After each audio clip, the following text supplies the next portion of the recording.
Selamat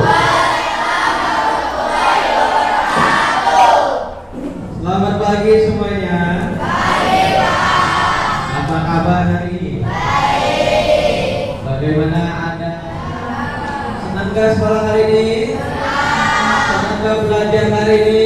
Baik, terima kasih. Untuk itu, sebelum kita memulai pelajaran, kita berdoa dulu.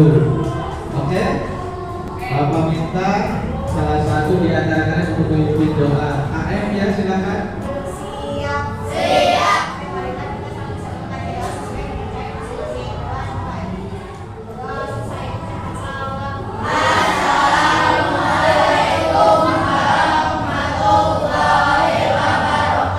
Assalamualaikum warahmatullahi wabarakatuh. Terima kasih Akiko. Semoga apa yang kita panjatkan hari ini, apa yang kita cita-citakan hari ini, semuanya bisa terkabul. Amin. Baik ya anak, sebelum kita menuju pelajaran, Bapak ingin mengecek dulu kehadiran teman-teman kalian. Kira-kira ada yang tidak hadir ke hari ini? Banyak. Berapa orang yang tidak hadir hari ini? Bapak absen dulu ya. Baik, Bapak absen dulu. Yang pertama, Adila, ada nggak? Hadir. Terus Anis Sapitri hadir. Aulia hadir ya. Baik, berarti yang tidak hadir siapa aja kira-kira anak-anak? Fikri sama Hafiz. Kenapa? Oh, Permana. Fikri kenapa Fikri? Fikri sakit. Oke, Hafiz sakit juga. Terus Permana? Sakit. Oke, terima kasih. Mudah-mudahan yang sakit hari ini dimudahkan dan diberikan kesembuhan. Amin. Baik anak-anak, sebelum kita ke materi, apa yang akan kita pelajari hari ini adalah melanjutkan pertemuan sebelumnya. Kalau pertemuan sebelumnya kita sudah membahas terkait apa? Terkait dengan cerita fantasi.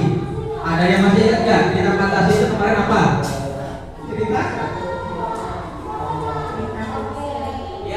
Cerita fiksi yang ternyata betul sekali. Tepuk tangan buat Anita.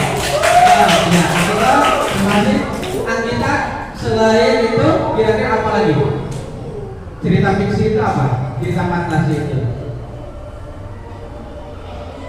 hayalan penulis, betul sekali ya. Hayalan penulis itu juga sama. Itu adalah contoh atau pengertian dari cerita fantasi. Kemarin juga sudah membahas terkait dengan ciri umum cerita fantasi. Maksudnya ciri umumnya. Ciri umum cerita fantasi apa saja? Ada yang masih ingat? Apa? Adila? Ada ada keajaiban. Lalu apa lagi? Ceritanya tidak nyata. Betul sekali Carla. Terima kasih Carla. Ya, baik, itu sekali. Terus unsur-unsur intrinsiknya. Kemarin sudah sampai unsur intrinsik cerita fantasi. Unsur intrinsiknya ada 6. Yang pertama ada tema. Lalu ada apa lagi? Tokoh. Apa lagi? Ada latar. Apa lagi? Ada apa lagi? Ada setting. Lalu apa lagi? Ada sudut pandang dan juga ada amanat. Itu adalah unsur intrinsiknya. Nah, sekarang kita akan lanjutkan materi yang kemarin terkait dengan apa? Terkait dengan menceritakan kembali isi teks cerita fantasi. Bisa dibaca? Kelihatan ya? Kelihatan ya? Kompetensi dasarnya adalah menceritakan kembali isi teks narasi atau cerita imajinasi yang didengar dan dibaca secara lisan, tulis, dan visual. Tujuan pembelajaran hari ini, tujuannya adalah siswa mampu atau peserta didik mampu membuat rangkuman isi teks narasi yang didengar atau dibaca secara lisan, tulis, dan atau visual dengan tepat. Jadi itu. Berikutnya, ini yang kemarin kita bahas. ada unsur-unsur cerita fantasi, unsur intrinsik, ada yang disebut dengan unsur intrinsik. Apa sih unsur intrinsik itu? Unsur intrinsik itu adalah unsur membangun karya sastra yang berada di dalam karya sastra itu sendiri. Meliputi apa saja? Atau ada akidah apa itu?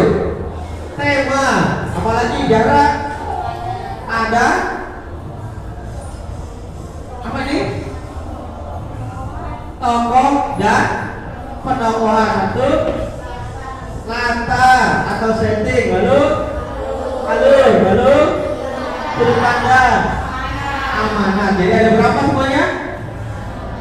Ada 5 apa 6? Ada 6. Yang pertama adalah tema. Mari kita jelaskan bahwa tema itu adalah apa sih tema? Tema adalah gagasan utama yang melatar belakangi suatu cerita. Lalu ada tokoh dan penokohan. Beda nggak tokoh dan penokohan? Beda ya. Kalau ditanya apa sih bedanya tokoh dan penokohan, kita bahas. Tokoh itu adalah pelaku dalam sebuah cerita. Ada tokohnya, ada pelakunya, ada pemerannya.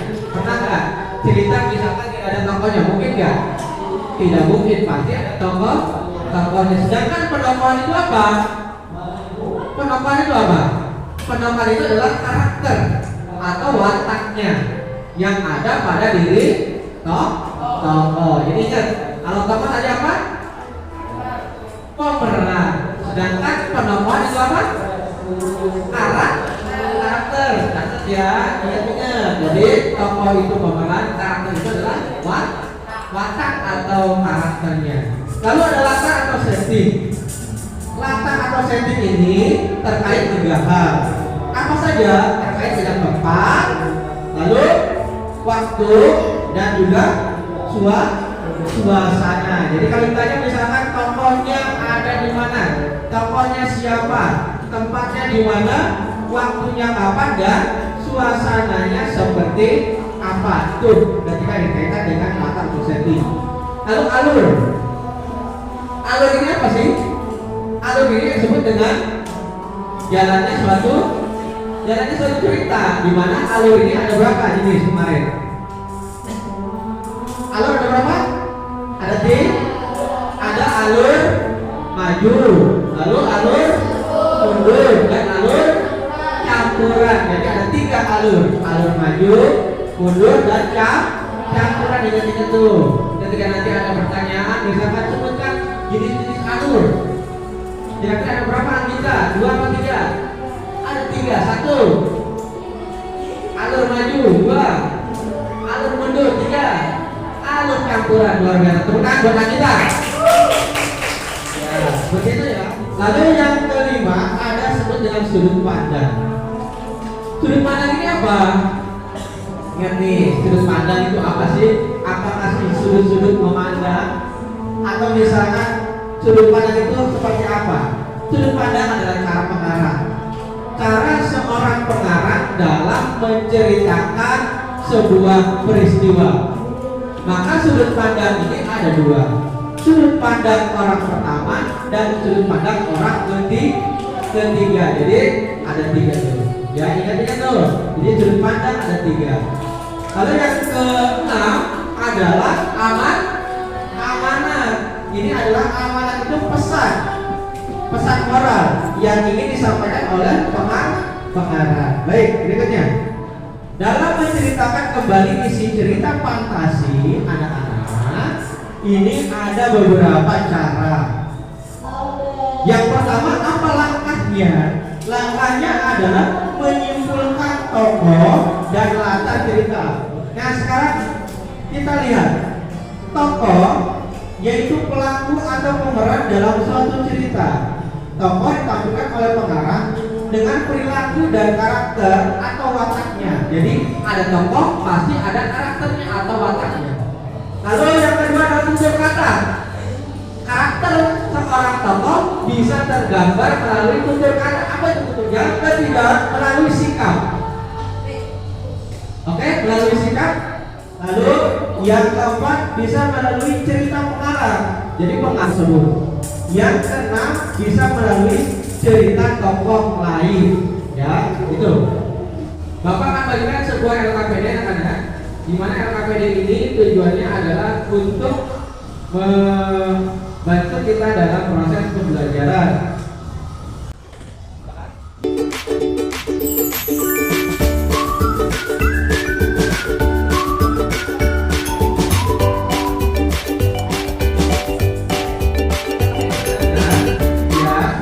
Ada tugas, ada 3 tugas.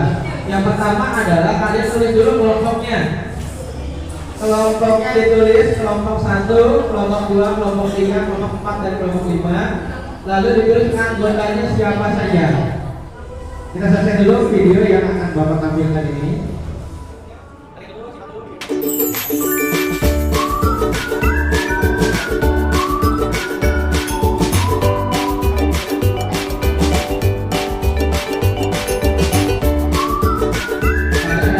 Yang Bapak sudah berikan di masing-masing kelompok itu ada 3 pertanyaan.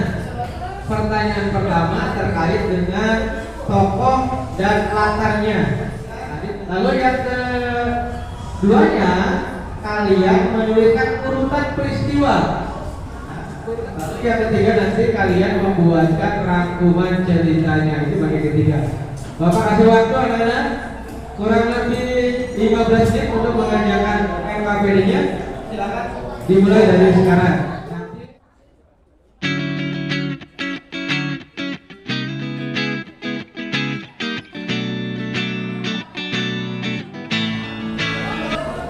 Maka nanti kamu berdiri, salam dulu.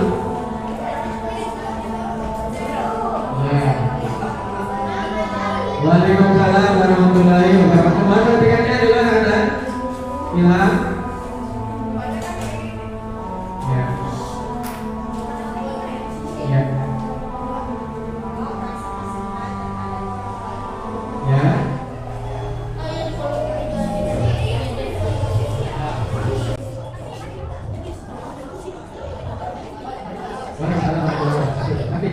Baik, terima kasih. Tepuk tangan buat kelompok 5. Oke, nah anak-anak, tibalah kita di penghujung kegiatan. Sebelum kita akhiri, ada pertanyaan? Ada pertanyaan sebelum kita akhiri? Tidak ada? Baik, mari kita simpulkan anak-anak sama-sama pembelajaran kita hari ini. Yang pertama adalah terkait dengan tokoh. Tokoh itu apa sih? Tokoh itu tadi adalah pemeran, pelaku dalam sebuah cerita. Lalu tokoh terbagi menjadi berapa? Menjadi 2. Berdasarkan sifatnya, ada tokoh protagonis, ada tokoh antagonis. Berdasarkan apa lagi? Berdasarkan peranannya, ada tokoh utama, ada tokoh sampingan. Itu. Lalu dalam menentukan isi cerita ada 3 langkah yang harus dilakukan. Apa saja? Yang pertama adalah menentukan apa? Tokoh dan latarnya. Yang kedua menentukan jalannya cerita atau susunan peristiwa-peristiwa. Lalu yang ketiga apa? Yang ketiga apa kira-kira? Yang ketiga adalah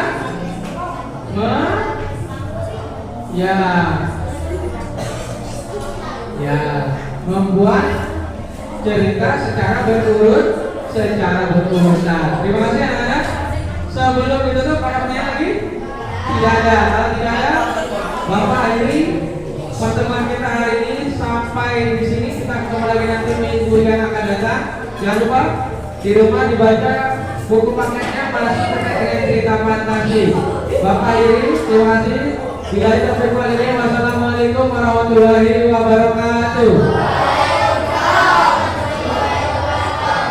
Ya, pimpin doa dulu, pulang,